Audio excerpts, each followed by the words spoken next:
TIFU by accidentally taking my girlfriend's dad to a furry convention. Let me start by saying this was not how I imagined impressing my girlfriend's family.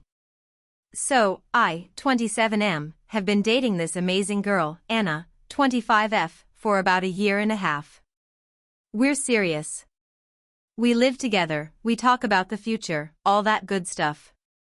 Naturally, it was time for me to meet the full family, including her dad, Rick, 58M, who lives out of state. Anna's mom passed away a few years ago, so Rick is very protective and particular about who his daughter brings home. Now, I'd already met Rick briefly on FaceTime and during a holiday dinner over Zoom, and we got along fine. He's a bit of a gruff guy, ex-Marine, old school but not mean, just very no-nonsense. Anna told me he loves cars, meat, and classic rock. Easy enough. So when Rick came to visit us last month, I really wanted to bond. We already had a big family dinner planned for Sunday, but I figured Saturday would be the perfect time for some guy time. You know, do something together to show I'm serious about Anna, maybe earn some of that elusive "you have my blessing" energy. Here's where things go horribly, horribly wrong. I remembered a car show was happening that weekend in the city. I'd seen a flyer weeks ago at a gas station near my gym, advertising the wildest, most colorful automotive event of the year. Perfect, I thought. Rick loves cars, I love quirky stuff, this'll be fun. Now, the flyer didn't have many details. It just had the date, time, and venue, some big event center I'd never been to. I looked it up online quickly and saw an event called Furry Fury 2025. In my head, I assumed this was the name of the car show. You know, because people name car events weird things. Plus, the description mentioned custom designs, costumes, contests, high-octane fun. Sounded like a themed car convention. Maybe like a Mad Max cosplay car thing? So I bought 2 tickets. I didn't tell Rick much except, I got us passes to this wild car show, you're gonna love it. He was game. I pick him up Saturday morning, he's wearing his leather jacket and aviators, ready to see some muscle cars and maybe talk shop with other gearheads. We get there, park, walk into the convention hall, and immediately I know something's off. First, there are no cars. Second, we're surrounded by furries. Full-on, head-to-toe, furry suits. Foxes. Wolves. Dragons. A horse with LED eyes and abs. And more tails than I was mentally prepared for. Rick stops dead in his tracks. I swear to God, he narrows his eyes and says, "What the hell is this?" I'm still holding on to some hope at this point. Maybe there's still a car exhibit somewhere inside. Maybe this is just the costume portion. I try to play it cool, like, maybe it's an entrance thing. Let's look around. We walk further in. Now we're being greeted by a giant raccoon offering us a map. Rick takes the map and just stares at it. I look over his shoulder. There's a snuggle zone. A howl-off arena. Panels like fursuiting for fitness and consent and tail etiquette. No mention of cars. Not one. Then it hits me, Furry Fury is not a car show. It's a full-blown furry convention. I have brought my girlfriend's very traditional, ex-Marine father to a furry con. On purpose. Now, I should have just admitted my mistake and gotten us out of there immediately. But in my panicked brain, I thought maybe if we just walked around quickly, I could pretend it was a quirky art festival or something. You know, salvage the moment. Nope. Rick, to his credit, did not lose his temper. Instead, he just shut down emotionally in the way only a retired Marine can. He walked stiffly, silently, as we passed a kangaroo doing something suspiciously rhythmic with a tail and a squeaky toy. We tried to veer away, but ended up walking right through a dance-off happening between what I later learned were 2 protogen fursuiters. One of them tried to high-five Rick. Rick didn't break stride, didn't acknowledge him. Just a slow, steady walk of inner death. I finally muttered, I think I messed this up. He says, without looking at me, this is not a car show. No. No, it's not. We made it back to the exit in a haze of confusion, glitter, and more synthetic fur than a Build-A-Bear factory. We didn't talk the whole ride home. The silence was crushing. Later, at dinner, Anna asked how the show went. Rick gave me a long look before saying, it was an interesting experience. Then he excused himself to go outside and chop wood. We don't even have a fireplace. I had to come clean. I told Anna everything. She burst out laughing and then immediately apologized for laughing. But she couldn't stop. Her dad didn't speak to me for the rest of the evening. Sunday morning, he left earlier than planned. As he was heading out the door, he shook my hand and said, "Son, I don't know what kind of kinks you and my daughter are into, but I don't need to know. I've never wanted to crawl into a hole more in my life." It's been 3 weeks. Rick hasn't answered any of my texts. Anna says he'll come around eventually, but I'm now forever the guy who dragged him into a fur pile. I don't know if he'll ever forgive me, or if he's currently writing his own TIFU post titled TIFU by agreeing to hang out with my daughter's degenerate boyfriend. Moral of the story, always read the full event description before buying tickets. Especially when the word furry is spelled with 2 R's. If you enjoyed the video, don't forget to leave a like and subscribe to the channel. It helps the content grow and motivates me to create even more great videos. Turn on notifications so you don't miss any new uploads. By the way, I'm curious, when do you usually watch my videos? While working, studying, or just relaxing at home? Let me know in the comments, I'd love to hear from you. Thank you for your support. So this happened last week, and I've been trying to piece my life back together since. For context, I, 29 am, work as an executive assistant to a very rich CEO, let's call him Carl. Carl is the kind of rich where his dogs have therapists and his refrigerator tells you the weather in Tokyo. I've worked for him for about a year, and despite being intimidating as hell, he's always treated me well. So when he asked me to house sit while he and his wife went to Milan for some kind of fancy wellness retreat, I said yes faster than I've ever said anything in my life. His house is not a house. It's a mansion. Not just a mansion, a Bond villain-level lair built into the side of a hill with glass walls, a koi pond with imported Japanese carp, a wine cellar that smells like God's basement, and a pool that plays music underwater. It's the kind of place that makes you feel guilty for existing in it. Still, I saw this as a perfect opportunity to live out a week of being fake rich while feeding some cats and watering plants. Easy. Carl gave me a 10-minute walkthrough before leaving. I nodded the entire time, trying to look like I understood phrases like "don't let the pH balance in the koi pond drop below 6.8 and don't touch the black urn in the meditation room." I assumed most of these warnings were rich people quirks. The first few days went fine. I worked remotely, explored the house, ate from his fully stocked kitchen, seriously, the man has truffle hummus, and took some very pretentious selfies in front of his modern art collection. But things started going south on Wednesday. It started with the koi pond. I'd been instructed to toss in a small pinch of this very expensive-looking food every morning. But that day, the fish didn't eat. They just hovered there, looking lethargic. I panicked. I googled koi fish not moving and found a rabbit hole of articles. I tested the water with the little kit he left, like I was some kind of aquatic chemist, and discovered the pH was at 5.4. Bad. Very bad. So what do? I freak out and add baking soda, like the internet said. Except I may have misread the dosage and dumped in way too much. The pond started fizzing like I'd dropped a Mentos in Coke, and the fish started flailing.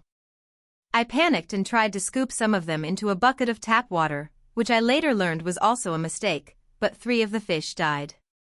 I just sat there holding a koi corpse thinking, this one fish probably cost more than my car. I messaged Carl something vague like, "Hey, noticed the fish are a little off, might get a pro to take a look," and he just thumbs-upped it. Cool. Crisis contained. That night, I needed wine. I went to the cellar to find something cheap. Except there was no cheap wine. The cheapest bottle I could find was from 1992 and had a label written in what I think was French. I figured, well, it's already open, and he won't notice one bottle missing. I poured myself a glass and sat in the meditation room because I thought, hey, vibes. That's when I noticed the urn. The infamous black urn I was specifically told not to touch. It wasn't ominous looking, it just looked like fancy decor. But of course, wine plus curiosity plus me equals bad decisions. I didn't open it. I swear. I just touched it. Lightly. And then, I knocked it over. It didn't break, but the lid popped off and this weird ash-smelling dust spilled onto the tatami mat. My brain froze. Did I just spill someone's ashes? Was it a pet? A parent? An ancient warlord? In a blind panic, I tried to sweep the ashes back in with my hands. I sneezed, and some of the dust flew into my face. I may have inhaled someone's grandpa. I duct-taped the lid shut and pretended nothing happened.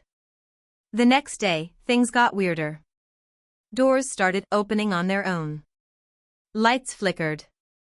One of the cats, a majestic Maine Coon named Da Vinci, stared at a corner of the room and hissed for like 5 solid minutes. The smart home system kept glitching, music started randomly playing at 3 a.m. One night, it played Gregorian chants. I stopped sleeping well. I kept hearing whispers. At one point, I thought I saw someone standing in the hallway mirror.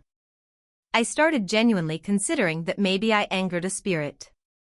Maybe Carl's urn wasn't just decorative, and now I'm cursed. Then came the final blow. On the last day, Carl and his wife came home early. I was in the middle of trying to net a 4th dead koi out of the pond when they walked in. His wife, who I hadn't met before, walks right over to the meditation room. I hear her gasp. Then she screams. Apparently, the urn contained the ashes of her ex-husband. I don't know the full story, but I gathered that she kept it in there to remind herself of peace or closure or some rich people's spiritual thing. She was not happy about the duct tape. Carl was surprisingly calm about the fish, but the urn? The ashes? He looked at me like he was deciding whether to fire me or bury me in the koi pond. It gets worse. Later that evening, Carl's wife packed a bag and left. Turns out the meditation room and that urn were a serious point of contention in their marriage. She accused Carl of not protecting the energy of the space and disrespecting her past. Carl accused her of being melodramatic. She accused him of hiring an idiot to house sit who vapes and wears Crocs indoors. I don't vape. The Crocs accusation is fair. They had a screaming match in the foyer while I sat on a $40,000 leather chair, holding a dead koi in a net. I thought that was the end of my job. And maybe my life. But the next morning, Carl sat me down. He actually apologized for leaving me with such a loaded task and admitted he should have given more context. Apparently, I'm not the first assistant to have issues in that house. One guy once flooded the wine cellar trying to take a hot tub selfie. Another let a falcon inside, long story, I guess. He gave me a week off and a bonus for emotional trauma. But the koi are gone. The urn is now stored in some temple in Kyoto. And Carl's wife? She filed for separation 3 days later. So yeah. TIFU by trying to be helpful, killing elite fish, inhaling sacred ashes, possibly getting haunted, and accidentally detonating a marriage like a human grenade. On the plus side, I did find out that truffle hummus slaps. So this happened a couple of weeks ago and the social fallout is still burning hotter than my shame.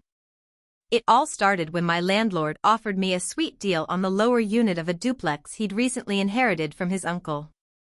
The place was old, a little beat up, but spacious and dirt cheap for the area. I moved in that weekend with my dog, Pepper, a very excitable golden retriever with an instinct to be overly friendly to everything, including bees, lawnmowers, and skunks. The upper unit was already rented to a guy named Kyle. Mid-30s, super chill, big beard, always smelled vaguely like a combination of sage and old wood. We had a few friendly interactions, waving in the driveway, small talk about trash days, that kind of thing, but mostly kept to ourselves. He seemed cool. Now, the backyard situation was strange. The lot was fenced in with a high wooden fence, and the yard was technically shared, but Kyle made it very clear that he handled all the gardening and asked me not to touch anything or move stuff around. I didn't care. I'm not a yard work guy. I had a tiny grill and a couple of lawn chairs and was content to let the rest be wild. Fast forward 2 weeks and Pepper gets a case of the zoom eyes while we're out in the backyard. She does this figure-8 NASCAR thing until she tears through a section of the back corner and suddenly crashes into a stack of what looked like wooden pallets stacked in a weird triangle shape. Behind that was a locked wooden structure, like a tiny tool shed, only way too well built and with a little solar panel on top. I checked to see if she was okay. She was, but I also couldn't help but notice that the pallets had been hiding a sort of makeshift ventilation setup. My curiosity overruled my judgment. I walked up to the shed and, with a little guilt, peeked inside through a crack. Holy shit. Inside was the most professional-looking hydroponic grow system I've ever seen outside of YouTube. Neatly organized rows of LED lights, fans, climate control, the works. And the plants? A forest of tall, healthy marijuana plants. Dozens of them. It was like walking in on a weed Narnia. It clicked instantly. Kyle wasn't just a hobbyist. This was a full-on operation. He'd basically built a secret grow house in our backyard. Now here's where I really messed up. See, I'm not anti-weed. Not at all. But I am kind of dumb when it comes to electrical stuff. I noticed one of the fans was hanging loose, wobbling wildly and making this buzzing noise. I thought, I'll just be a good neighbor and tighten it or something. So I grabbed a metal rake that was nearby and gently poked at it, trying to nudge it back into place. Turns out the fan's casing was damaged and exposed some wires. The metal rake made contact. There was a huge pop, a flash of light, and then, dead silence. For half a second. Then, the smell of burning plastic and this ominous crackling sound. Smoke started pouring out of the shed. I panicked and yanked Pepper back, ran to grab the garden hose, but by the time I got it untangled and turned on, the little shed was already fully engulfed in flames. The solar panel on top sparked violently and exploded like a bad action movie. Neighbors started screaming. Someone called 911. The fire spread to the nearby fence and a couple of overhanging tree limbs. It was chaos. Firefighters showed up, doused the whole thing, and asked a lot of questions. I tried to explain what happened without directly saying illegal grow op, but it was obvious they figured it out fast. Kyle arrived mid-interrogation, still in his pajamas, and completely lost his mind when he saw the remains of his garden. He started yelling, sobbing, threatening to sue, then flipped and started trying to convince the firefighters that I was some kind of narc trying to sabotage his botanical project. Things only got worse. The police came, because the fire had technically damaged neighboring property and someone mentioned hearing a boom. The smell made everything obvious. Kyle tried to spin it as a medical grow, but he didn't have any permits. They confiscated what little was left of his setup. No arrests, but he got a hefty citation and a visit from the city inspector, which apparently led to him being evicted for unauthorized modifications to the property. Here's the kicker, I thought that would be the end of it. But Kyle didn't leave quietly. Oh no. For the past 2 weeks, I've been the target of a bizarre, petty revenge campaign. First, all my Amazon packages started going missing. Then my car was egged 3 days in a row. I found actual human poop in my mailbox, still trying not to think too hard about that one. Someone keeps calling my phone at 3 a.m. and whispering weed facts before hanging up. One time it was just, cannabis has over 113 cannabinoids, sleep tight. I've been to the police, but they basically said there's no proof it's him, even though come on. Kyle's friends, who I'm guessing are his fellow growers or just stoner loyalists, have been loitering near my place, giving me the death stare every time I leave. One even dropped a bunch of oregano and lighters on my welcome mat like some kind of drug-themed hex. The landlord is furious. Not at me, thankfully. He says he had no idea what Kyle was doing, but he's threatening to tear up the backyard and install security cameras. Pepper's been stressed. I've been stressed. And now the HOA is sending me nasty letters because unauthorized burning and cultivation of contraband are apparently both my responsibility now. So yeah.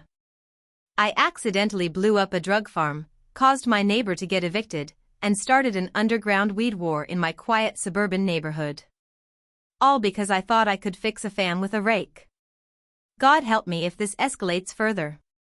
I'm already nervous about opening my mailbox every day. It all started last Saturday when I matched with a girl on Tinder named Cassie. Her profile was full of cute pictures with dogs, travel shots in Thailand, and a quirky bio that said, "I collect weird mugs and know how to make 17 kinds of pasta." Basically, it screamed not a serial killer, and that's all I really ask these days. We chatted for a bit, the conversation flowed well, and eventually she invited me to a chill little gathering with some of her friends that evening. She said it was low-key, just snacks, wine, and good vibes. I figured, why not? Beats awkward coffee shop small talk. She texted me an address that wasn't too far from my apartment, in this older residential neighborhood I'd never really explored. When I pulled up, the house looked normal. Maybe a little too normal. Think freshly mowed lawn, wind chimes, one of those wooden live, laugh, love signs on the porch. The door opened before I even knocked, and there stood Cassie in a flowing white linen dress, barefoot. Not exactly your typical Netflix and chill attire, but I rolled with it. She greeted me with a long hug. Not like a casual "hey, good to see you" hug, this one lingered. She also whispered "your energy feels right" into my ear, which I laughed at because I thought she was joking. Spoiler, she was not joking. Inside, the house was dimly lit with candles and smelled like sage and lavender. Around a dozen people milled about, all dressed in similar flowy, off-white clothes. Some wore beaded necklaces. One dude was playing a sitar in the corner. A woman was painting what I think was a dolphin giving birth in space. I started to realize this wasn't just a wine night. Cassie led me to a cushion on the floor and offered me something she called spirit tea. I asked what was in it and she just smiled and said, "Only what your soul is ready for." I pretended to sip it but didn't actually drink because I watch documentaries and I know how this **tea goes. We sat in a circle and the guy with the sitar, whose name was either Sunbeam or Nathan, it wasn't clear, stood up and announced, "Welcome, new light. Tonight, we cleanse the ego and awaken the womb of truth." Everyone clapped. I clapped. Out of fear. What followed was 2 hours of guided soul shedding, which included deep breathing, chanting something about moons, and sharing your core wound with the group. A guy named Owl said his core wound was being born during a Mercury retrograde. A woman named Luna sobbed while talking about how her cat was the reincarnation of her grandma. When it got to me, I panicked and said my core wound was that my parents never let me have Lunchables as a kid. There was a beat of silence, then Sunbeam/Nathan said, "That's heavy, brother," and everyone nodded like I'd just revealed I watched my village burn. Then things escalated. They brought out a large wooden bowl filled with a grayish sludge. Cassie whispered, "This is the sacred root. It helps release trauma through the body." Again, I faked a sip. I was seriously considering bolting at this point, but I was stuck between two people deep in a shared trance, and I didn't want to break the circle. The sludge clearly hit everyone fast. Some were giggling, some were crying, one guy was doing cartwheels in the backyard while screaming, "I am the lizard." Cassie started humming and rubbing my shoulders, asking me if I felt my chakras opening. I said I wasn't sure but my lower back hurt. She said that meant my root chakra was stubborn. At this point I decided I needed to leave. I tried to stand but immediately someone took my hand and said, "Not yet, you haven't released your karmic residue." I told them I left my karmic residue in my car and needed to check on it. Cassie frowned and asked if I was resisting my awakening. I said no, I just had to poop. That seemed to work. I made it to the front door, but not before stepping over a woman who was apparently rebirthing herself on the doormat. I got outside and started walking fast. I didn't want to risk waiting for an Uber right outside, so I hoofed it a few blocks until I could order one in peace. Cassie texted me later that night saying she could feel my aura detaching from the group and that it was painful to witness. She invited me back next week for deeper integration. I told her I appreciated the invite, but my aura was actually allergic to sage and would be taking some space to heal. So yeah. TIFU by going on what I thought was a casual Tinder date and instead joining, and fleeing from, what I'm 87% sure was a very relaxed cult. I still don't know what was in the spirit tea, but part of me wants to drink it just to find out if I also have a womb of truth. TIFU by crashing my own wedding because I thought it would be funny to make a surprise entrance. Let me preface this by saying, I'm not usually a dramatic person. I'm the quiet guy at work, the chill friend, the one who listens more than he talks. But somewhere along the way, I convinced myself that my wedding day was the perfect time to reinvent myself as the guy who pulls off elaborate stunts. Specifically, I decided to crash my own wedding. Not figuratively, like getting cold feet or something, but literally stage a fake delay, disappear, and then make a grand entrance mid-ceremony. Why? I thought it'd be funny. A memory. A story people would tell for years. Well, they will tell it for years, but not in the way I hoped. The plan started taking shape 2 months before the wedding. I told my best man, Ryan, that I wanted to do something big. Like what? He asked. I don't know, I said. What if I'm missing when it starts, and then I ride in on a motorcycle or something? He looked at me like I was joking. When I didn't laugh, he just muttered, "All right, your funeral." In hindsight, I should have taken that as a warning. We even rehearsed it. Well, kind of. I told the officiant, a mutual friend, Jesse, that we'd be doing a thing, but I didn't give him the details because I wanted genuine reactions. I told my fiancée, Leah, that I had a small surprise for her during the ceremony. She looked suspicious, but I reassured her it was something sweet. No jokes, she asked. Nothing like that speech you gave at my sister's wedding where you talked about her feral college years? I promised. The venue was this gorgeous botanical garden outside of town. The plan was, everyone would be seated, the ceremony would start, Jesse would go through the intro, and then when it was my cue to walk out, I'd be missing. Murmurs. Confusion. Then, boom, motorcycle engine in the distance. I roll in, hop off, toss the helmet, kiss my bride, and we go on like normal. Memorable, right? So the day comes. Ryan helps me stash the bike in a side path leading to the garden. Everything's going smoothly. I'm in my tux, we're in position.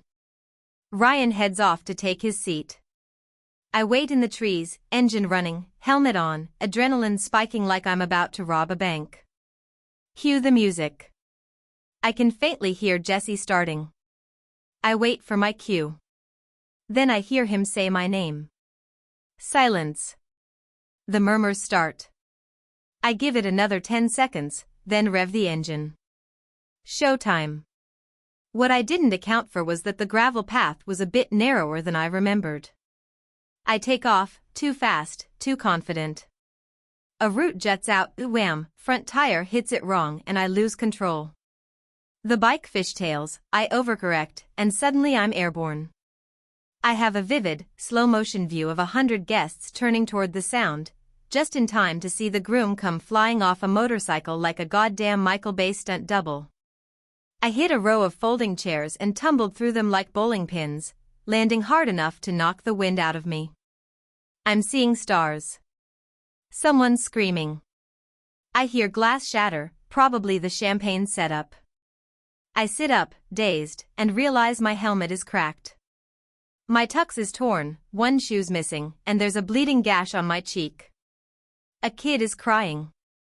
Someone's yelling, "Call 911." Leah is running toward me, face a blend of horror and fury. I try to laugh it off. Surprise? I croak. Bad move. Leah loses it. And I mean loses it. She starts screaming, not even words at first, just pure rage sounds. Then the words come. "Are you insane? You could have died. What the hell is wrong with you?" Jesse tries to intervene. Ryan is frozen, looking like he just watched me kill someone. My mom is in tears. Her boyfriend is filming it, for some reason. The paramedics show up. They make me lie down and put a neck brace on, just in case. Leah is pacing, talking to her sister in rapid, furious whispers. Eventually, someone brings me a bottle of water, and I hear Leah say, "We're postponing. I'm not marrying him today." That stung more than the crash. I ended up with a mild concussion, a dislocated shoulder, and some road rash on my leg. Spent the night in the ER. Ryan stayed with me. He didn't say much, just occasionally muttered, "You absolute dumbass," while scrolling Reddit. Leah didn't respond to my texts for 3 days. When she finally did, it was a long message that started with, "I don't even know where to start," and ended with, "We need to talk about what marriage means to you. We're still together, and therapy is involved. The wedding has been rescheduled, smaller, more private, no surprises. My mom won't let me forget it." Every family dinner since has included some variation of "Remember when Jason turned his wedding into a Monster Jam event?" The video, of course, went viral. Her cousin uploaded it with the caption, "When your fiancé thinks he's James Bond but he's actually Mr. Bean," millions of views. A meme page gave me a fake award, Most Extra Entrance of the Year. So yeah. I tried to make a legendary entrance. Instead, I created a cautionary tale for future grooms everywhere. On the plus side, the crash broke enough chairs that the venue refunded part of our deposit. So, there's that. TIFU by accidentally joining a cult while trying to impress a girl. It started innocently enough. I was 24, single, and painfully average in most ways except one. I had an insane ability to make terrible decisions when women were involved. One night, I went to a low-key poetry reading because a friend told me there'd be hot, artsy girls with self-esteem issues. I figured that was my shot. Enter Lila. Piercings, bangs, leather jacket, and Doc Martens that probably cost more than my rent. She read a poem called "Capitalism Ate My Dog," and I fell in love on the spot. Afterward, I struck up a conversation, managing to fumble my way into her good graces by pretending to care deeply about post-industrial ecofeminism. Don't Google it, I still don't know what it is. She mentioned a gathering happening that weekend in the woods. Her exact words, "It's like a spiritual retreat meets performance art, but underground. Super raw, very anti-establishment. You'd love it." Spoiler, I would not love it. Cut to Friday. I told my roommate I'd be gone for the weekend. He said, "Try not to get murdered." I laughed, because he always joked like that. I wouldn't be laughing later. We drove 3 hours out of the city in her beat-up Volvo that smelled like sage and regret. We got to this clearing in the woods lit by torches and full of people in earth-tone robes. Like, matching robes. There were tents, incense, and a suspiciously large number of bongo drums. It screamed Burning Man for people who got banned from Burning Man. I thought, okay, maybe it's like a hippie rave thing. But the first sign that this wasn't your standard weekend getaway was the guy who greeted us by bowing and saying, "Welcome to the fold of Onari. Shed your name, shed your shame." I laughed, thinking it was performance art. No one else laughed. Lila leaned in and whispered, "Just go with it, it's part of the experience." I nodded, trying to seem cool while wondering if I'd just joined a cult. A tall man with waist-length hair and the most powerful unibrow I've ever seen emerged from the biggest tent. Everyone called him Father Gleam. I tried not to visibly recoil when he kissed Lila on the forehead and murmured, "Your energy hums today." He turned to me. "And this new soul?" "This is Rain." Lila gave me a look. I realized she was giving me a new name. I panicked and said, "Yeah. Rain. Short for Rainbow." Father Gleam closed his eyes and said, "Yes. I feel the spectrum in you." Which, in hindsight, is exactly what someone named Father Gleam would say. What followed were 2 days of non-stop insanity. We meditated for hours. We danced barefoot on dirt. We released our anchors by screaming our traumas into jars. I didn't have any real trauma prepared, so I screamed about how I once got banned from Chipotle for trying to use expired coupons. They said it counted. Meals were raw vegetables and something called sun broth, which tasted like sadness and wet bark. We weren't allowed to say our real names, use electronics, or question Father Gleam. I tried once, asked why we weren't allowed to use flashlights. His response, "Electricity is the leash of the corporate serpent." Right. Then came the night of merging. I thought it was going to be like a big group cuddle and some group chants. Nope. They passed around something called mother's breath, which smelled suspiciously like fermented goat pee and moonshine, and things got intimate. Clothes came off. People painted each other with mud and ash. Drums pounded. There was moaning. Lots of moaning. I looked at Lila, expecting her to be as freaked out as I was. She was fully into it, smearing someone's blood, I hope it was fake, across her chest while howling at the moon. Meanwhile, I stood there awkwardly in my boxer briefs holding a stick someone handed me, trying not to make eye contact with a naked man named Cricket. That's when I decided to leave. Problem was, I didn't have my phone, my clothes were in Lila's tent, and I had no idea where we were. I wandered into the woods hoping to find the road. Instead, I found a guy named Elm who said he'd guide me back, for a lock of my hair. I was desperate, so I let him cut a chunk, and he tucked it into a pouch with what looked like teeth. After 2 hours of hiking, we hit a dirt road. I convinced a passing hunter to give me a ride by saying I was an actor researching a role and got too into it. He nodded like that made sense, dropped me at the nearest gas station, and gave me a beef jerky stick. I have never loved a stranger more. I called my roommate Collect.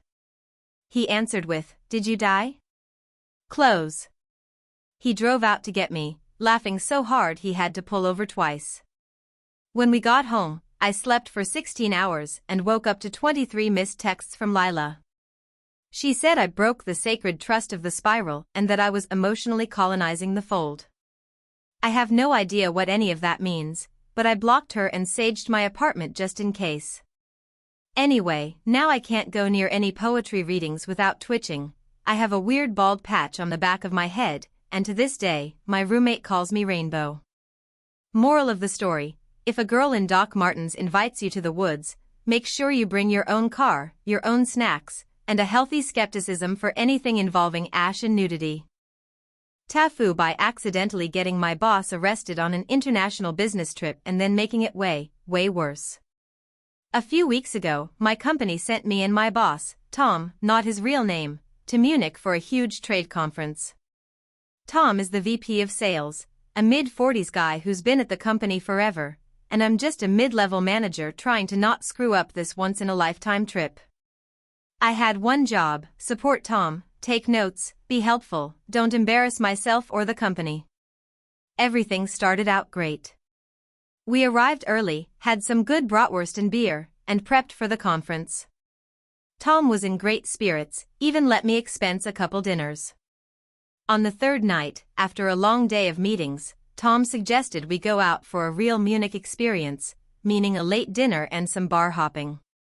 We ended up at this old-school Bavarian pub where they serve liter-sized beers and the waitresses wear dirndls. Tom got pretty lit, but still functional. I was pacing myself, aware that I'd have to keep him alive. He got chatty with the bartender, started tossing out terrible German phrases, and somehow convinced this bartender to give him a special souvenir, a metal stein with the pub's crest on it. I thought it was a bit weird but didn't say anything. We stumbled back to the hotel, Tom triumphantly holding his gift, and I figured that was that. The next morning, things spiraled. We're walking into the convention center when 3 German police officers come out of nowhere and stop us. Tom jokes with them until one of them holds up a photo. It's a CCTV image of him stuffing that metal stein under his coat. I realize with dawning horror that Tom didn't get a gift, he straight up stole the stein. Drunk or not, it was theft. They arrested him on the spot. I tried explaining it was a misunderstanding, but they weren't having it. Tom looked mortified. I called the U.S. consulate like some panicked intern, and they told me to stay calm and let the legal process happen, but that they'd get involved. So now I'm alone at this massive conference, fielding questions from our clients like "Where's Tom?" and trying not to fall apart. That night, I went back to the pub to try and apologize or pay for the stein. The bartender, who remembered us clearly, said Tom had been warned not to take it, and that she even chased after him, but he waved and kept going. She had no intention of pressing charges until he lied to the cops about it being a gift. Apparently, that pissed her off. I offered to pay, generously. She declined. Feeling guilty and panicked, I tried to smooth things over by writing an apology letter in German using Google Translate, hoping it would make things better. I dropped it off at the police station. Big mistake. Turns out, Google Translate isn't exactly precise, and what I thought said "please forgive my boss," he made a mistake actually said something like "please ignore my boss's crime, we can pay you off." I essentially admitted to attempted bribery in a formal statement. Next day, I get a call from the consulate saying things are now worse. Much worse. They ask if I've been in contact with the police, and when I say yes and explain, there's a long pause, then a guy says, "Sir, we advise you to stop interacting with local authorities." Now I'm under suspicion. The police come to the hotel and invite me to answer questions. I panic again and tell them I need a lawyer. That's when I find out that the company doesn't provide legal aid abroad for non-executive staff. Tom? Covered. Me? Not so much. I call my personal lawyer back home, who is mostly a real estate guy, and he freaks out. Don't sign anything. Don't say anything. Get a German lawyer, immediately. It takes 2 days to find one. In the meantime, my keycard stops working at the hotel. I go to the desk, and the receptionist tells me, with visible pity, that the reservation has been adjusted and I'll need to make other arrangements. Turns out our company, in damage control mode, is distancing themselves from me. Now I'm in a cheap hostel, dodging calls from corporate HR, and Tom is still in custody. The only person who believes me is a junior marketing guy back home who Venmo'd me money for food. Eventually, Tom gets released after a week. Charges were dropped after he apologized in person and paid restitution, but he's furious at me. When we finally meet up before the flight, he doesn't say a word to me until we're in the cab to the airport. Then he drops, "You wrote a letter to the police using Google Translate?" I nod. He closes his eyes. "You basically offered them a bribe." I try to explain, but he cuts me off. "You realize if you were any higher up in the company, we'd both be screwed right now. You almost escalated a minor theft into an international incident." The flight was tense. Back home, HR pulls me into a meeting. I think I'm done for. But to my surprise, they just want to hear my side of the story and document everything. I give them the full rundown, minus the exact wording of the Google Translate debacle, and they thank me for handling a difficult situation with integrity. What? Then I find out that the company is quietly reassigning Tom to a non-client-facing role. The incident apparently triggered some deeper concerns from leadership. So, I somehow survived. But now I'm the guy in the office who got Tom arrested in Germany, and there are Stein jokes every other day. I've received no fewer than 6 novelty beer mugs in my mailbox. One of them had a note that said, "Hope this one's legal." I don't think I'll be traveling for work anytime soon. TIFU a few days ago, and it has been haunting me ever since. I work at a mid-sized tech startup, around 200 people, hybrid work setup, very Slack-centric, and most communication happens online. I'm a back-end dev, nothing flashy, been here a couple years, and generally keep a low profile. I don't interact with people outside of my immediate team much, and that's exactly how I like it. So earlier this week, I had a full-on mental collapse. Not like a cute "ugh I need a break" kind of thing. This was ugly, snot dripping, can't breathe, panic attack crying. And the kicker? It was all triggered by a tuna sandwich. I had a brutal morning full of back-to-back meetings, production bugs, and our lead PM breathing down my neck over a deadline that wasn't even mine. I was hangry, sleep-deprived, and stressed beyond reason. Around 1 p.m., I finally took a break and went to the fridge for the tuna sandwich I had specifically made the night before.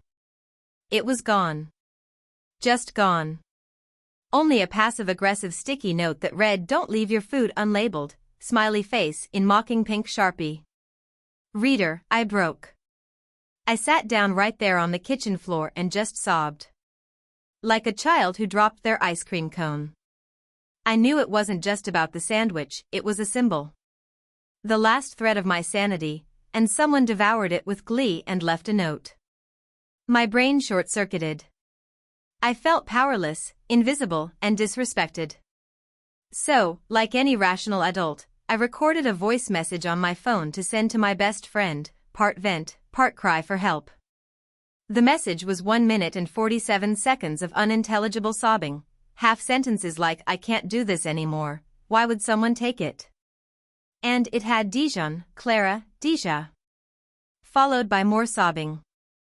I ended the recording, feeling mildly better just having gotten it out. Now here's where the apocalyptic level screw-up happens. I opened WhatsApp, which is where my best friend and I usually chat. Except, that morning I had responded to a company-wide voice message request for birthday greetings to our CEO.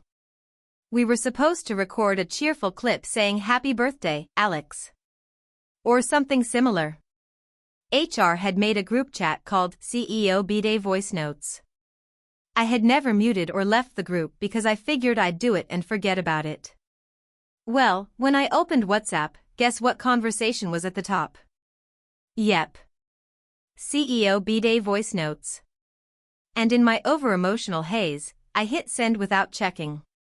Sent the whole crying, sandwich morning, existential breakdown voice note to the entire company. I didn't realize it until about 10 minutes later, when my phone buzzed with a message from someone in marketing that just said, "Are you okay?" I opened WhatsApp again and saw it. That damned gray checkmark. Then two. Then played. I clicked into the group and saw my voice note sitting right there under all the "Happy birthday, Alex" ones, standing out like a sore, sobbing thumb. Panic set in fast. I tried deleting it, but by then the damage was done. At least 20 people had seen it already, including HR, our CEO, and God help me, Clara, who I'm now convinced stole my sandwich based on the note and the fact that she hasn't looked me in the eye since. Slack exploded with DMs. Some people were genuinely concerned. Others thought it was a weird bit. One guy from data science thought I was starting some kind of anti-work performance art protest. Our CTO apparently had to call HR because there was an incident involving distressing employee content. Worst of all? The CEO sent a message in the voice note group saying, "Whoever sent that last one, I hope you're all right. Remember that our mental health resources are always available." So now, not only do I look unhinged, but my emotional collapse is forever immortalized in the same chat as Becky from finance screaming "Happy birthday" from the Phoenix office, while holding her cat. The aftermath was a mix of horror and weird support. HR reached out and asked if I wanted to take a few mental health days. I said yes, mostly to hide. My manager was surprisingly cool about it. She even said something like, "I've had a meltdown over missing lunch before too." So that was comforting, I guess. But the memes. Oh, the memes. My coworkers are monsters. Someone auto-tuned my voice note into a tragic lo-fi track. Another person printed out fake motivational posters with a quote from my breakdown. It had Dijon, Clara. Dijon. They put one on the kitchen fridge. I died a little inside when I saw it. I've officially become that guy. The tuna meltdown guy. It's even worse because I've always prided myself on being low drama, calm, emotionally reserved. But nope. Now everyone in the company knows what I sound like when I ugly cry about condiments. I'm back at work now, trying to keep a low profile, but people keep walking by my desk dropping off tuna sandwiches as a joke or asking if I want to start a Dijon fan club. I smile. I laugh. I die inside a little more each time. Anyway, moral of the story, always double-check your recipient before sending a voice note, label your food, and never underestimate the emotional devastation of a stolen sandwich when you're already at your limit. Hey, friends! If you enjoy this content, don't forget to like the video and share your thoughts in the comments. We really want to know what you like and what can be improved. What do you think of the video? Are there any topics you'd like to see in future videos? Your feedback really helps us get better. Thanks for being with us. This happened last weekend and I'm still catching flack for it. For context, I, 32M, work in a mid-sized software company. We're one of those startup culture places where half the people wear hoodies and swear by microdosing, and the other half think a team outing is 2 beers and silence. Our CEO, Mark, 45M, is a former finance bro turned tech visionary who's been trying really hard to seem chill for the past year. So last week, HR announces a mandatory company barbecue. A team-building, fun-in-the-sun sort of thing. To boost morale and foster synergy, read, awkwardly stand around eating undercooked burgers with people whose names you forget during Zoom calls. But hey, free food and an excuse to bail on Friday meetings? Count me in. Now, here's where I come in. I'm one of the few employees with a decent backyard in the area, and since I live like 10 minutes from the office, they asked if I'd be cool with hosting. I said yes, mostly because I was trying to angle for a promotion and figured playing the good sport couldn't hurt. Come Friday, I clean the place up, mow the lawn, set up some fold-out tables and a Bluetooth speaker. I even get my buddy Derek, who runs a food truck, to help with the grilling. I had one job outside of hosting, bring desserts. Here's where the fuck-up began. A few weeks ago, my girlfriend and I went on a baking spree, experimenting with different edibles. Not the creepy 2010-style weed brownies, but gourmet-style THC-infused lemon bars, cookies, caramels, high-end stuff. We labeled them and stored them in 2 Tupperware containers, one red, regular, one green, edibles. They were clearly labeled, but otherwise identical. You see where this is going. Morning of the barbecue, I'm running late. I grab the red-lidded container from the fridge and throw it in my cooler, along with some beers and sodas. I don't even open it. I swear on all that is holy, I was trying to bring regular lemon bars. Fast forward to about 2 p.m., the party's going well. Derek is flipping burgers, music's playing, people are actually talking. Mark shows up fashionably late, wearing Ray-Bans and a Patagonia vest over a Hawaiian shirt, looking like someone who just watched The Social Network and decided he was Zuck. He's schmoozing, trying to connect with the team, doing that thing where he remembers half a fact about each person and uses it awkwardly. How's the, home brewing going, Kevin? Then comes dessert. I set the lemon bars out on a tray, right next to the asmrforsleeping stuff and some fruit. About a dozen people grab one, including Mark. I'm chatting with someone when I see him take a bite. I do a mental freeze frame. Red lid. Was it red? It was red, right? Nope. I walk over and check the cooler. Red lid, inside? Regular cookies. That moment was like watching a car crash in slow motion. I sprint back to the table just as Mark is finishing his second lemon bar. The man apparently loves citrus. I try to casually intercept him. Me, hey Mark, how's the dessert? Mark, dude, incredible, did you make these? I'm stealing this recipe. So buttery. I laugh weakly. Yeah, about that. Did they taste a little different? Mark narrows his eyes. Different how? That's when it hits him. His smile fades. His pupils go wide. He sort of sways a little, like a drunk guy trying to pretend he's not drunk. I see the exact moment realization dawns, and it's like a curtain gets pulled down in his brain. Mark stares at me and whispers, "Am I high?" I nod. And then he starts laughing. At first it's a chuckle. Then it becomes a full, unhinged cackle. Everyone turns to look as our CEO doubles over, wheezing. He stands up and yells, "You drugged me, bro," and laughs even harder. And I swear to God, for a moment, I think maybe, this will be okay. It was not okay. About 10 minutes later, he's lying on a lounge chair with his arms spread like he's sinking into the earth. He keeps muttering stuff like, "Time is a flat circle and what if money is just a metaphor for trust?" People start to notice. HR begins circling like vultures. Someone asks if we need to call an ambulance.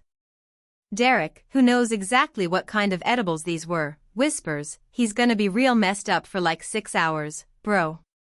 Mark tries to stand, realizes he has no legs, metaphorically, I think, then tells my intern that he's transcending the hierarchy of labor and that she should do whatever her soul yearns for. People are taking photos. At some point, he calls his wife and whispers into the phone like he's on a spy mission. I only hear one side of the call, "No, Karen. I'm not drunk. I'm elevated." I've seen the other side and it's just a bunch of ferns. HR finally pulls me aside and I come clean. I tell them it was an accident, which it was, and that I feel terrible, which I do. Mark, still horizontal, gives me a thumbs up from the lawn. "Best barbecue ever," he slurs. Eventually, his assistant drives him home. The aftermath? Well, HR had a very long meeting with me on Monday. There were forms. So many forms. I'm not fired, because technically it wasn't malicious, and Mark vouched for me, kind of. But I've been unofficially dubbed the chef around the office. Mark hasn't come in since. He's working remote for the week. Rumor is, he spent Saturday painting a mural of a lemon bar on his garage door. The funniest part? We got an anonymous feedback survey yesterday about the barbecue. Someone wrote, "Best event so far. Super chill. Desserts were fire. October 10th would transcend again." This happened about a year ago, and I still get weird texts from people I can only describe as spiritually aggressive. At the time, I thought I was just going to a cool wellness retreat with a girl I liked. I left with a shaved head, a new name, and a lot of questions. Buckle up. So for context, I had a massive crush on this girl from work named Emily. She was everything I wasn't: confident, free-spirited, into kombucha and sound baths and talking to plants. I'm more of a microwave my dinner and binge sci-fi alone kind of guy, but she was magnetic. You know the type. Anyway, after weeks of flirting and bonding over shared trauma from our micromanaging boss, she invites me to this weekend retreat she said was life-changing. I thought it was like a yoga thing. She made it sound super chill. Just a few friends, nature, detoxing from the digital world. I figured, okay, maybe I'll do some meditation, hike a bit, and maybe, if the stars align, we'll share a tent or something. I told her I was totally down and love being off the grid sometimes, which was a complete lie.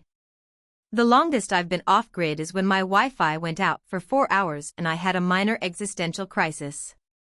We drive out Friday morning. It's about 2 hours into the mountains, no cell service, no GPS. I'm already nervous, but she's in the passenger seat talking about transcending the ego and harmonic resonance, and I'm just nodding like an idiot, pretending I get it. We finally pull into this clearing with maybe a dozen cars parked in a circle. There's a big fire pit, lots of people wearing white linen robes, barefoot, smiling in that unnervingly calm way that makes you wonder if they know something you don't. I try to play it cool. They all greet us with hugs that last a little too long. A guy named Cedar, not his birth name, I guarantee it, takes my bag and says, "You won't be needing these burdens here." He means my phone, wallet, and keys. I hesitate, but Emily beams at me and hands hers over, so I do too. In my mind, I'm like, all right, it's a vibe. Just go with it. We start with a grounding ceremony where we chant our birth frequencies. I obviously don't know mine, so a woman with a tattoo of Saturn on her forehead does some math based on my birth date and tells me I'm a resonant blue eagle. I don't know what that means, but everyone claps, so I clap too. That night we sit around the fire, drinking some herbal tea that tastes like garden mulch and talking about how capitalism is a parasite. At one point, someone mentions the Great Shedding, and I laugh, thinking it's a joke. It is not. I get a 5-minute death stare from a guy named Solstice. Day 2 gets intense. We're woken up at sunrise by someone playing a didgeridoo. We're told we're going to do a soul unbinding ceremony, which involves screaming into the forest while holding hands. I'm trying to keep an open mind, thinking this is just a wild experience I'll tell my friends about later. Then they bring out the mushrooms. Not cremini. Not shiitake. The kind that make trees breathe and time bend. I've never done anything harder than edibles, but Emily looks at me and says, "Let go. Trust the path." So I take the damn mushrooms. What follows is 8 hours of me becoming one with a rock, crying because I remembered the sound of my childhood dog's bark, and briefly believing I was an oak tree named Harold. Someone wrapped me in a blanket and whispered "You're seen," which made me sob uncontrollably. When I come down, it's dusk and I'm wearing someone else's robe. Emily is sitting in a circle with the others, eyes closed, humming. I sit down next to her, trying not to freak out. Then the leader, a tall man with silver hair and a third eye tattoo on his chest, starts talking about cleansing our past selves. And then people start shaving their heads. Like, right there. In the firelight. One by one, chanting something about freedom from the flesh mask. Emily looks at me with tears in her eyes and says, "This is the most honest I've ever felt." Before I can say anything, someone hands her clippers. She hands them to me. "Will you do it?" Reader, I did it. I shaved her head, then mine. I had a panic attack halfway through but disguised it as a spiritual release. They clapped again. That was apparently the final stage of entering the fold. I was then given a necklace made of bones, I didn't ask from what, and told my new name was River Echo. I wanted to leave. Immediately. But I had no idea where we were, no phone, no keys, no Emily. She was already deep in conversation with someone about moving to the commune full-time. So I stayed one more night. At one point I overheard them talking about transcending bodily form and genuinely started wondering if I'd accidentally joined a death cult. At dawn, I found the guy who took our stuff and begged for my keys. I lied and said I had a medical emergency and needed to get to a hospital. He seemed skeptical but handed over my stuff, minus my phone, which they said was ritually buried to sever digital chains. I got in my car and drove until I hit signal. First thing I did was hit up a gas station bathroom, stare at my reflection, and have a full-blown identity crisis. Then I called my best friend to come get me. Emily texted me a few days later, "River Echo, we missed your light. The fold is always open." I blocked her. Moral of the story, don't lie to impress a girl. Don't take mysterious tea. And don't trust a man named Cedar. I still have the bone necklace. Sometimes I look at it and wonder how close I came to being reborn as Moon Cricket or whatever. So, a couple months ago, I, 27M, started dating this girl named Kelsey, 26F, who I met through a mutual friend at trivia night. She's smart, gorgeous, sarcastic in the best way, and just strange enough to keep me on my toes.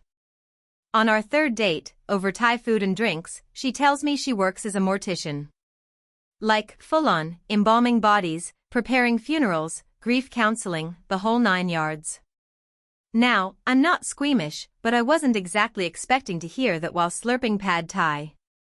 I made some dumb joke like guess that job's really dead end and she didn't even blink, just hit me with wow. Haven't heard that one before, and kept eating. Cool as hell. Anyway, over the next few weeks, I get more into her, and as we talk about work, I do boring tech support from home. She keeps mentioning how passionate she is about death care and how misunderstood it is. I start to feel like my job is a little lame in comparison. She's dealing with the weight of human existence and I'm arguing with boomers about their routers. So I get this idea in my head, what if I did something bold to show her I care? Something weird. Something mortuary related. Cue my brain thinking, what if I got a part-time job at a funeral home? As a surprise. To show I understand her world. Yes, I know how dumb that sounds now. So I apply at this small, family-owned funeral home across town. The owner, Ron, is this leathery dude in his 60s who looks like he's halfway to being embalmed himself. He's surprisingly chill and hires me on the spot because I said I was looking for meaningful work and interested in the industry. He doesn't ask too many questions, and within days, I'm working 3 evenings a week doing minor stuff, parking lot duty, setting up chairs, cleaning up after services, even wheeling caskets around occasionally. At first it's kind of cool in a morbid way. Quiet. Structured. I weirdly like the calm. I don't tell Kelsey yet, I want to wait for the perfect moment to reveal it, like I'm some corpse-loving Clark Kent. But then, one night, Ron says he needs me to help out with a difficult family the next day. It's a big Catholic funeral, lots of people flying in. Apparently the deceased was a matriarch type, grandmother of 8, bridge club legend, etc. My job is simple, be respectful, stay out of the way, and for the love of God, don't mess with the casket once it's set. Easy. The morning of the funeral, Ron is already stressed. The weather's crap, the family is massive and loud, and we're short-staffed. He has me help set the room, then leaves me to greet people while he handles some family politics. I'm trying my best to be invisible when this woman, maybe in her 50s, lots of jewelry, power haircut, storms up to me and demands to see the body. I tell her politely that viewings were last night and the casket is closed now, per the family's request. She says, *I'm family, *open it. I start stammering. She says she's the daughter and needs to make sure they didn't put the wrong earrings on her mother. She's adamant. I panic. She's aggressive and crying, and I remember Ron telling me to avoid scenes. So, I crack the lid. Just a bit. Barely 6 inches. She looks in, gasps dramatically, and immediately yells, "Those aren't her earrings. Where are the pearls?" Heads turn. People are watching now. This woman is flipping out, screaming about her mother's favorite pearls, how she specifically told that ghoul Kelsey that the pearls were to be buried with her. That's when my blood goes cold. My brain, wait. Kelsey? My Kelsey? I lean in. Sorry, did you say Kelsey? She blinks. Yeah. Kelsey Brannigan. The mortician. She promised us the pearls were in the casket. I think I blacked out for a second. That's when I realize I've never asked where Kelsey works. Turns out, she works here. At this exact funeral home. Ron's niece.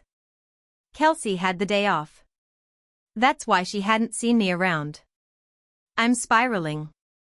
The woman is still yelling about the earrings, people are crying now, and Ron comes storming back in like an angry crypt keeper demanding who opened the casket. I, in the worst decision of my adult life, try to cover. She, forced it open. I didn't open it. She must have pried it. Ron looks at the woman, who is now so offended she looks ready to leap into the casket herself. She denies it. Screams that I'm lying. Says she watched me open it. Ron turns to me with this look like he's already planning where to store my body. You opened it during a closed casket funeral. Are you insane? I try to explain. I babble about earrings, about trying to help, about not wanting a scene. Then, like the climax of a Shakespearean tragedy, Kelsey walks in. She wasn't supposed to be working, but apparently she stopped by to drop off some paperwork. She walks into a full-blown war zone. Her uncle shouting. Her cousin crying. Me stammering next to a half-open casket. And her dead client's daughter screaming about pearls and betrayal.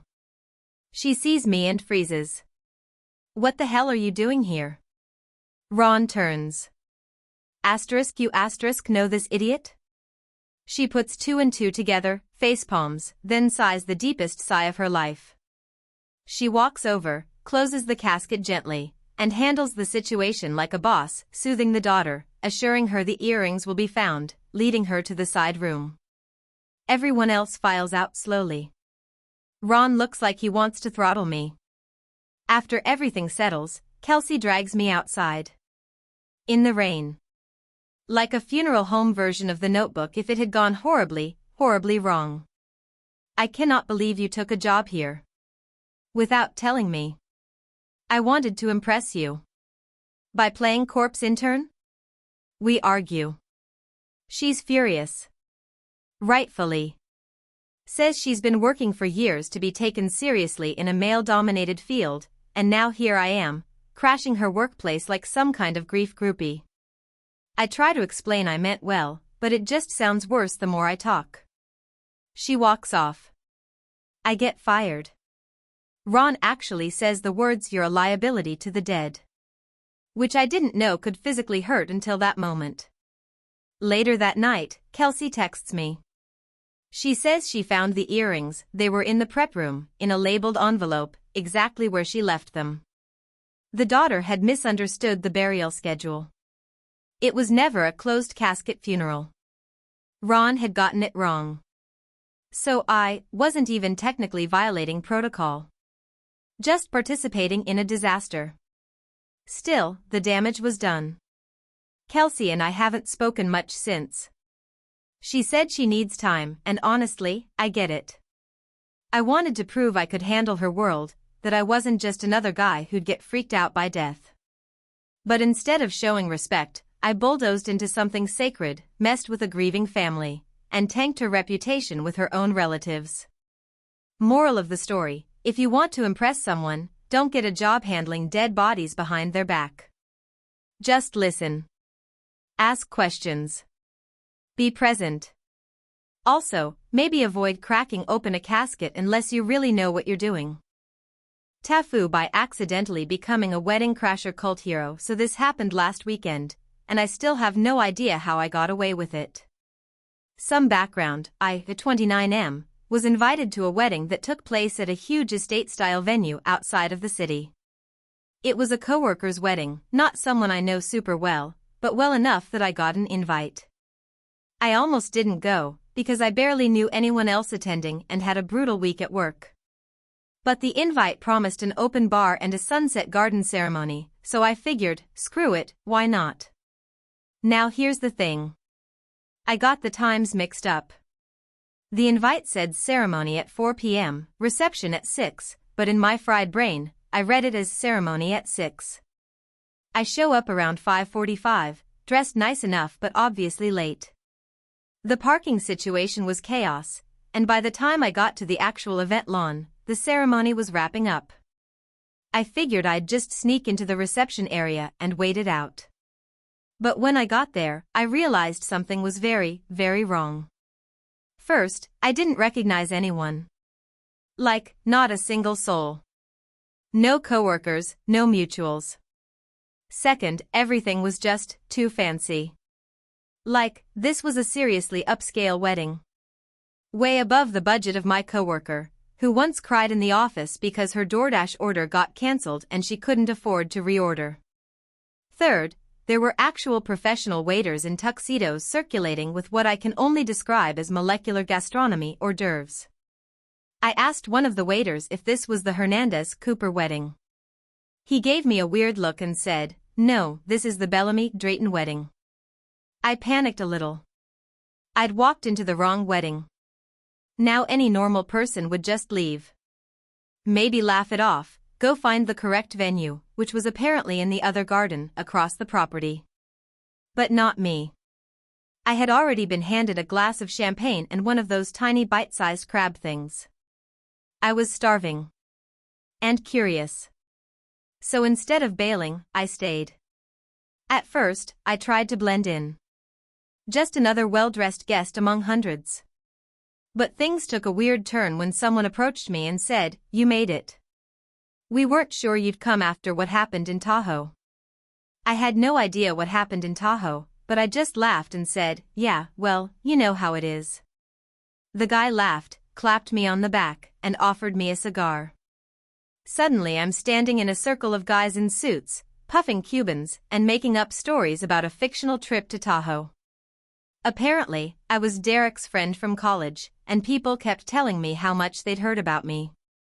One guy even said, "You're the reason Derek survived junior year," which made no sense, but I just went with it. Then came the toasts.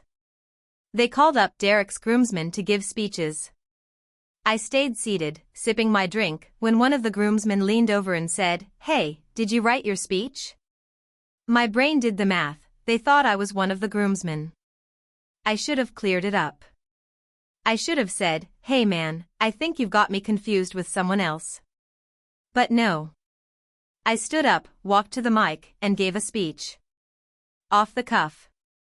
In front of like 200 people. I have no idea where it came from. I talked about friendship, about loyalty, about how Derek once took the fall for me in college and how that defined the man he is today. I quoted The Office, I toasted to the love that makes us better people. I got a standing ovation. The bride was crying. Derek, the actual groom, who I'd never met before in my life, hugged me and said, "I freaking love you, man." The rest of the night became a blur. People wanted selfies with me. Someone's mom asked if I was single. The DJ gave me a shout-out. I was handed the microphone again during the dancing and led a group in singing Mr. Brightside. I was, somehow, the life of this incredibly upscale wedding where I didn't know a single person. Around midnight, as things started winding down, I slipped away. Ghosted, Houdini style. Just disappeared into the night before someone figured it out. On my way out, I passed by the actual Hernandez-Cooper wedding, which looked like a high school reunion at a public park in comparison. I didn't even stop in. I just kept walking to my car and drove home in complete silence, stunned. On Monday, I saw my coworker and apologized for missing her wedding. Claimed I had car trouble and didn't want to cause a scene showing up late. She was super chill about it and told me I didn't miss much. But here's the kicker. Today, I got a handwritten letter in the mail. No return address. Inside was a photograph of me and Derek, arm in arm, cigars in our mouths, looking like lifelong brothers. On the back, it said, "To the real MVP. Tahoe forever." I have no idea who sent it. A few months ago, my best friend Chris asked me if he could list me as his emergency contact for something. I didn't think twice about it. We've been through thick and thin since college, roommates, road trips, the time we accidentally joined a cult seminar for free pizza.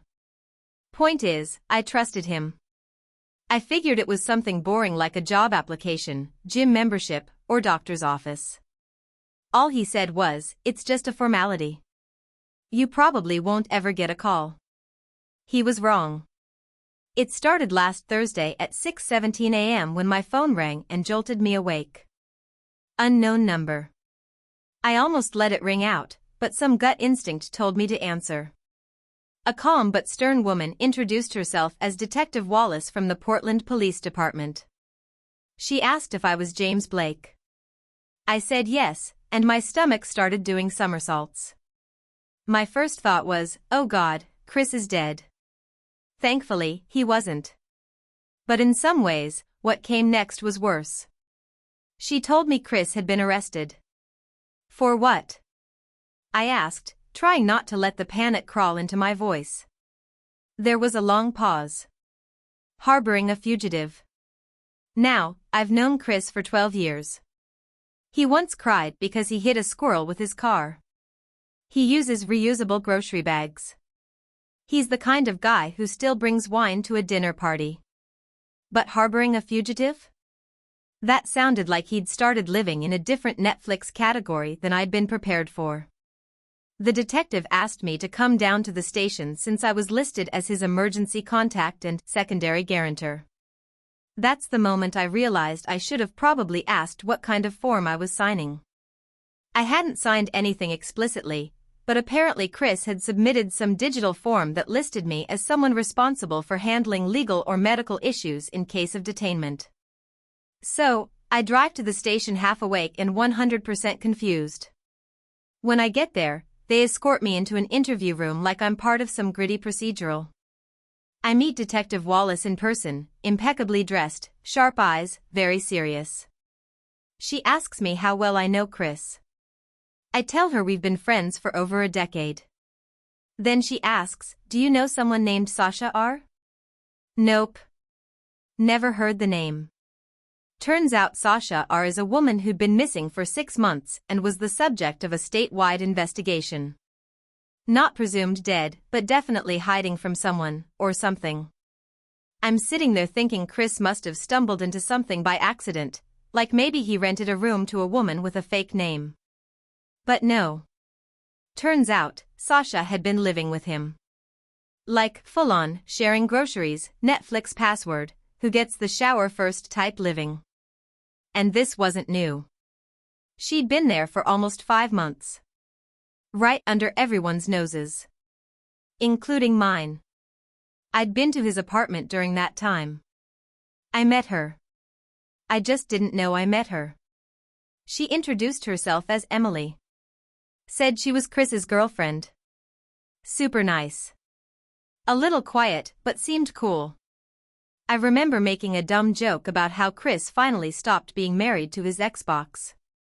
Detective Wallace drops the bomb that Sasha/Emily had multiple warrants out, not for violent crimes, but for grand theft and identity fraud. Apparently, she'd stolen a high 6-figure amount from a boutique finance firm she worked for in California, then vanished. Chris, bless his idiot heart, didn't know who she really was. He met her through a dating app. She said she was taking a sabbatical from corporate burnout, and Chris, ever the bleeding heart, offered her a room when she said her sublet fell through. I guess he never questioned why she didn't have a job, a bank account, or any ID. She paid for things in cash was the only thing he offered as an explanation. The kicker? She was finally caught because she got into a screaming match with a bartender over a fake $100 bill. Cops ran her prints. Boom. Game over. But here's where I really screwed up. Because Chris listed me as a guarantor in the case of legal entanglements, they assumed I was either cosigner or accomplice. I spent the next 5 hours in a station getting questioned. They thought I might have known about Sasha's true identity, or worse, that I was part of her escape plan. I even had to show them my Venmo history to prove I wasn't laundering money. It didn't help that 2 months ago, Chris asked to borrow $2,000 to cover some bills while his job was transitioning. I gave it to him without a second thought. Apparently, some of that money might have been used by Sasha to buy fake documents. The detective said, "We're not accusing you of anything, but it's suspicious as hell." I wasn't allowed to leave until nearly 3 p.m. I hadn't eaten. I missed work. My boss thought I'd been in a car crash or something. I walked out of that station with the soul of a 90-year-old man who'd just witnessed every episode of Dateline in one sitting. Chris eventually got released because they determined he genuinely didn't know. But he's still being investigated for possible obstruction because he deleted messages between him and Sasha a few weeks ago when they broke up. Why? Because he was embarrassed and didn't want me or anyone else knowing it ended. So now the cops think he might have been covering for her. And me? I'm now on record in a police file. I had to call my bank to explain weird activity. I've got a formal warning from work about unexcused absence. I've probably aged 5 years. Chris tried to apologize. I told him he's no longer allowed to list me on any forms, ever again. I also made him Zelle me the $2,000 back with a caption that reads reimbursement for emotional trauma. I've since learned that being someone's emergency contact is more than just picking them up from the hospital. Apparently, it's also about picking up the pieces of their absolutely bonkers life choices. So yeah. TIFU by being too good a friend. TIFU by joining a Zoom meeting I thought was my job interview, but was actually a therapy group session for recovering kleptomaniacs. This happened last week and I'm still dying inside every time I remember it. For context, I've been job hunting like crazy. I left a soul-sucking corporate job in February thinking I'd take a month off to decompress. Then that month turned into 2, then 3, and suddenly I was living off canned soup and vibes. So I applied everywhere. Literally. I must have sent out 60 resumes in a week. I applied to startups, nonprofits, even a goat yoga place that needed a digital brand ambassador. That's where I was mentally. Anyway, last Tuesday, I get an email that I was selected for a virtual group assessment for a client-facing role. The email was super vague. No company logo, just a woman named Janine B., and a Zoom link. Honestly, I didn't even remember applying to that job, but I assumed it was one of those group interviews some companies do to assess culture fit or whatever. So I put on my semi-formal Zoom outfit, a blazer, button-up shirt, pajama pants, and log into the meeting a few minutes early. There are already 5 other people there, all with their cameras on, looking semi-serious. Everyone had those vague usernames like T.Moore and David89. The host, Janine, was there too, smiling like someone who had just finished a 40-minute guided meditation. I assumed she was HR. Janine greeted me warmly, "Hi, welcome. Feel free to get comfortable and grab some water. We'll begin shortly." Cool, sounds professional enough. I mute myself and smile. Then she says, "All right, everyone. Let's begin. First, I want to thank you all for being here today and for continuing your commitment to this healing journey. It's not easy to confront these parts of ourselves, but this space is safe, and I appreciate your vulnerability." What? She continues, "Let's start with a quick grounding exercise. Feet flat on the floor, deep breath in." Now I'm wondering if I clicked the wrong Zoom link. I glance at the URL again. Nope, same one from the email. Maybe it's a mindfulness warm-up? Some companies do weird onboarding rituals, right? Then she says, "As we begin today's session, I want to remind everyone of our confidentiality agreement. What's shared here stays here." My palms are sweating now. Before I can unmute and ask what the hell is going on, Janine says, "Let's start with reflections. Maybe someone can share a moment this week when they felt the urge to take something, and how they managed that impulse."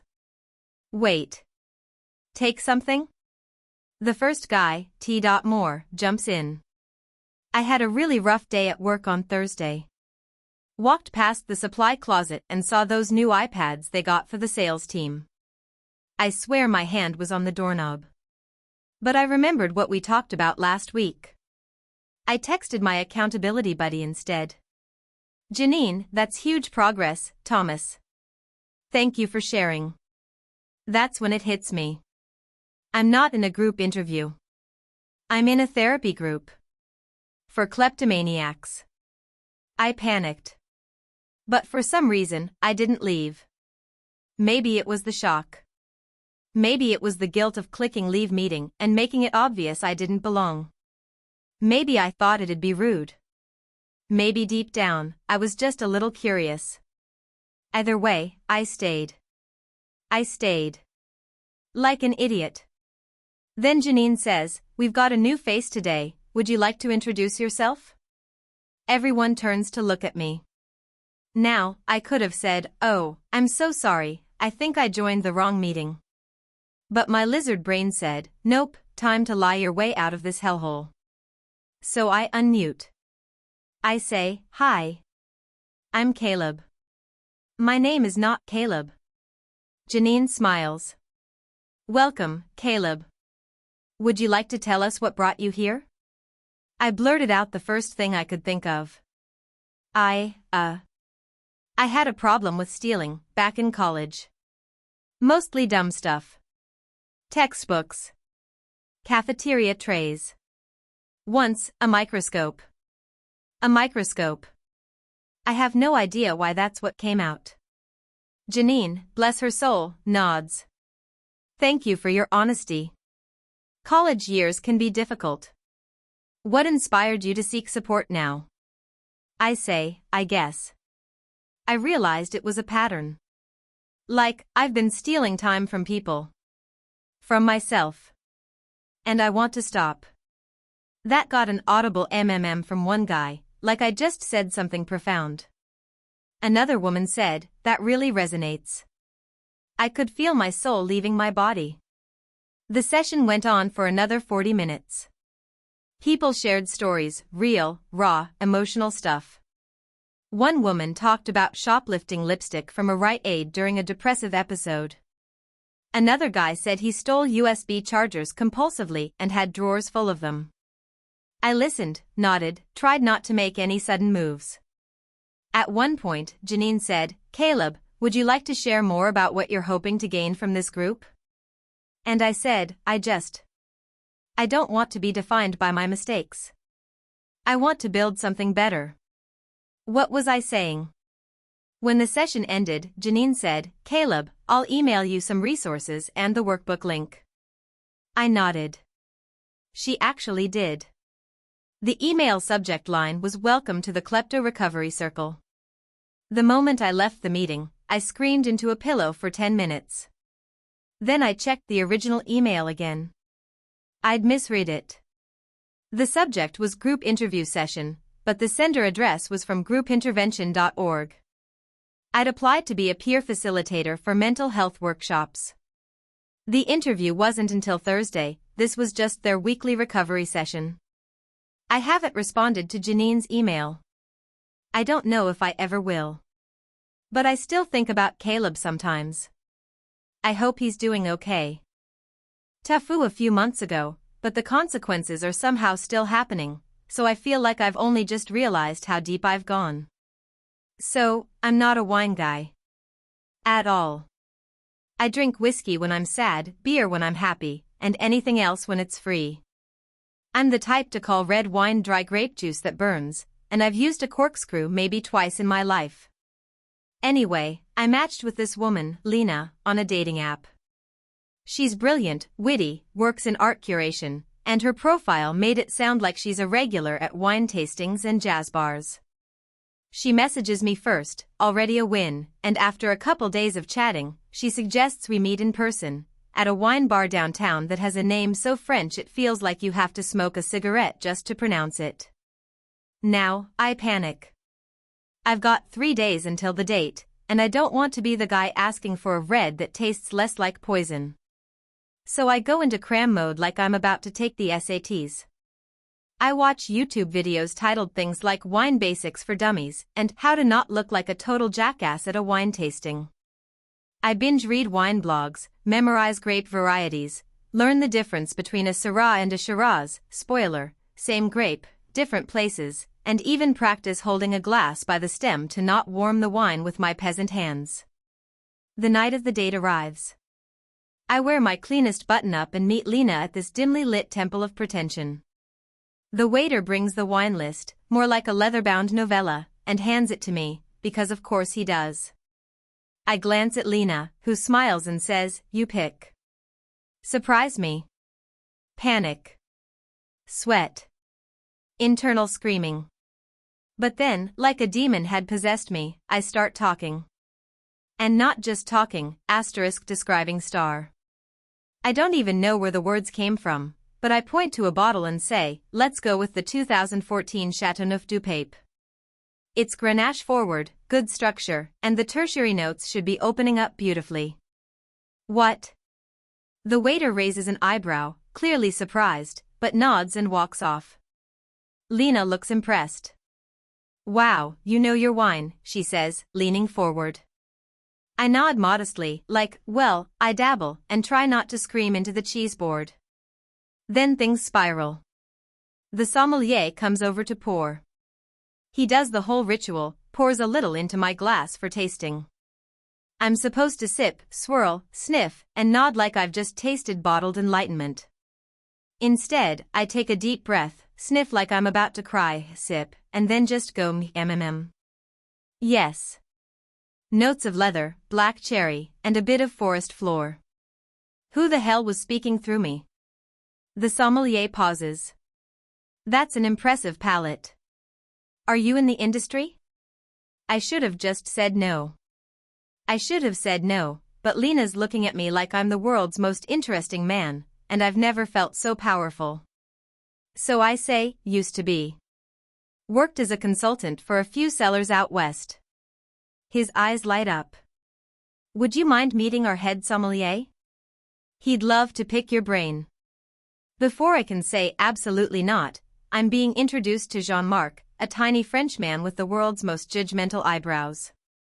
He starts quizzing me on vintages, regions, soil types. It's a wine-themed boss battle. I use everything I learned during my 72-hour binge study session and somehow survive.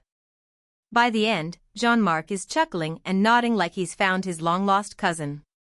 He tells me if I'm ever looking for work, I should come by for a tasting and see if the palate still dances.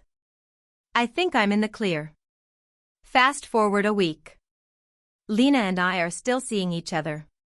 She tells her wine-loving friends about me, and suddenly I'm being invited to wine nights, asked to recommend bottles, and even added to a wine-tasting Facebook group.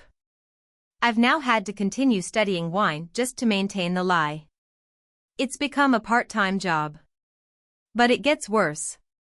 One of Lena's friends, a real sommelier at a local Michelin-starred spot, invites me to a staff blind tasting as a guest expert. I try to decline, but Lena's so excited for me, I can't. I spend 3 sleepless nights trying to prep, but it's not enough. At the tasting, I'm handed a glass and told nothing. I swirl, sniff, and sip like a man about to be executed. My brain blanks. The wine tastes red. Just red. I say, this is a bold Cabernet Sauvignon, likely New World, maybe Napa?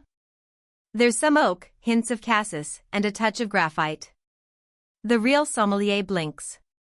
That's a Barolo. From Piedmont. I nod slowly. Of course. I was testing your reactions. Laughter. Lots of it. But they think I'm joking. They love it. They think I'm some eccentric wine savant who makes deliberately wrong guesses to spark discussion. Suddenly, I'm a hit. They invite me back. And here's the kicker, they offer me a part-time sommelier position, just 2 nights a week. We like your energy, the manager says. You're unconventional. I take it.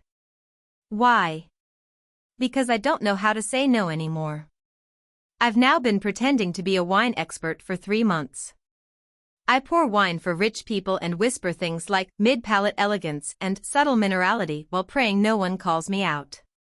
Lena still doesn't know I made the whole thing up. Every time I pour her a glass at home, she looks at me like I'm magic. I've read 5 textbooks on viticulture just to stay ahead of the curve. I have tasting journals.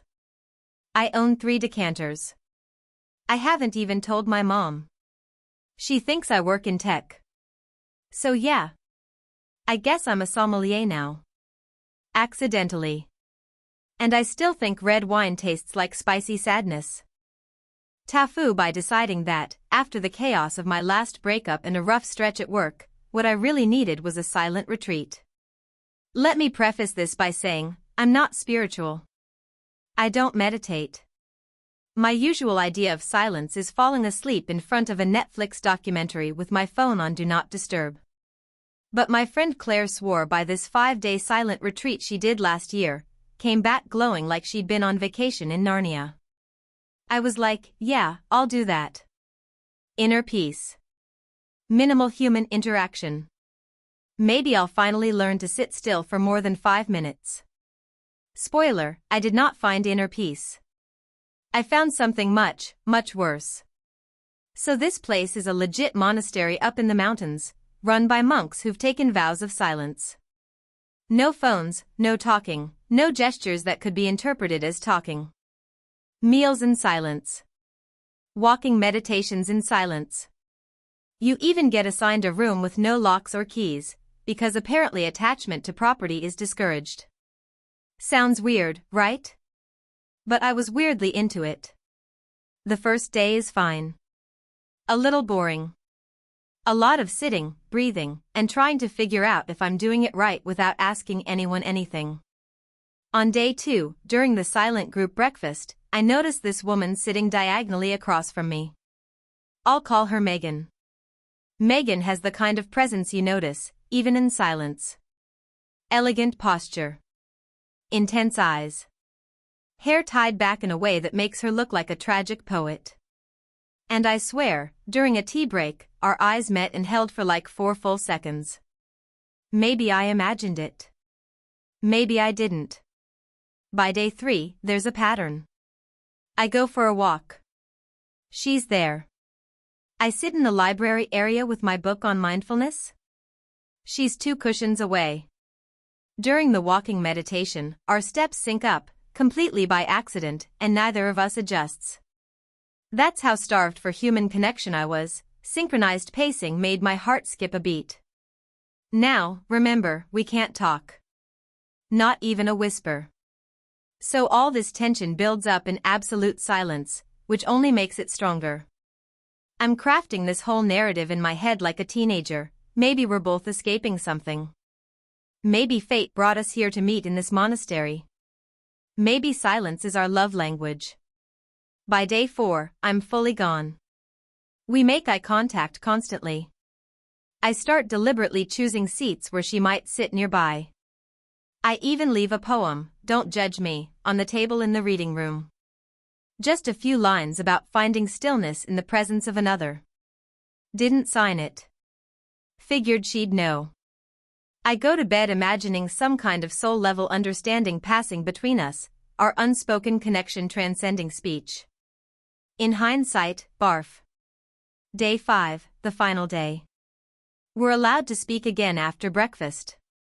There's a ceremony where we gently reintroduce sound. I'm buzzing with anticipation. I know we'll talk. We'll laugh about how intense it all was. Maybe grab coffee on the way back down the mountain. Maybe we'll, God help me, I even thought about asking if she lived nearby. We break silence in the main hall. People murmur hellos, clear throats, exchange names. It's awkward, but in a wholesome way. I look for her. She's talking to one of the monks, smiling in a way that makes my stomach flip. I wait a bit, then walk over. She sees me and lights up. Hi, I say, already smiling. And she says, oh my God. You're the guy from the app, right? I blink. What? She laughs. The mindfulness app. You look exactly like the guy in the deep stillness course. I spent the whole week trying to figure out if it was you. I try to recover. No, sorry, that's not me. She tilts her head. Huh. Well, anyway. I'm Megan. I say my name, still slightly stunned. We talk for a minute, and I realize she has no idea I was silently flirting with her all week. To her, I was just a vaguely familiar-looking dude who was around a lot. That would have been embarrassing enough. But then this man walks over. Mid-30s. Tall. Beard that screams Brooklyn craft coffee shop. He puts his arm around Megan's waist, smiles at me, and says, "Hey, babe, did you tell him about the poem?" I go cold. She laughs. No. Okay, this is hilarious. He left me this note, like, this incredibly romantic poem. I thought it was from you at first, but the handwriting doesn't match. Beard man, let's call him Colin, leans in conspiratorially. We think it was the monk who runs the meditation garden. I physically choke. They think a monk broke his vow of silence to write a love poem? And I'm standing there realizing I left anonymous verse that was intercepted by a married woman, who now thinks she was being wooed by a celibate spiritual guide. They laugh again. I excuse myself to go pack. It gets worse. On my way out, I walk past the garden and see the monk they were talking about. Quiet guy, maybe in his 60s. Looks like he's never had a lustful thought in his life. He gives me a very calm, knowing nod. I panic and nod back, praying he doesn't think I'm confessing to anything. 2 days later, I get an email from the monastery. A general update to all attendees. Apparently, there's been a disruption in staff conduct and one of the monks has temporarily stepped back from his duties. No name mentioned. But guess what? The meditation garden is now closed for refurbishment. I am 95% sure they confronted the monk.